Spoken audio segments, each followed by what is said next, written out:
Salam değerli izleyiciler, tanınmış aktyor Elcan Rəsulov Dubaydan qayıda bilmir, belə bir məlumat var və Millaz xəbər verir ki, Birləşmiş Ərəb Əmirliklərində qalıb Bakıya qayıda bilməyənlər arasında Elcan Rəsulov da yer alıb. O, İranın raket hücumlarına görə Dubayda uçuşların ləğv olunduğunu və qalma xərclərini turistlərin özlərinin qarşıladığını söyləyib. Deyirlər ki, Birləşmiş Ərəb Əmirlikləri orada qalan turistlərin xərclərini öz üzərinə götürdü. Hamı da tərifləyir.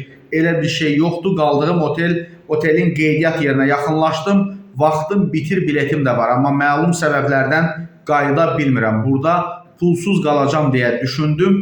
Qiyməti soruşdum. Əvvəl $100 olan otaq indi $200 olub. Qiymətlər 2 qat qalxıb, azal da sağ olsun yazıb ki, uçuş ləğv olundu. Amma nə vaxt olacağı barədə heç nə yazmayıb. Ara sırada səslər gəlir. Gecə yığıb hamıya təlimat verdilər. Amma xüsusi bir hal olmayıb. Qeyd edək ki, İran bir neçə gündür Birləşmiş Ərəb Əmirliklərinə raketlər atır və yeri gəlmişkən Birləşmiş Ərəb Əmirliklərinin Tehrandakı səfirliyi bağlanıb.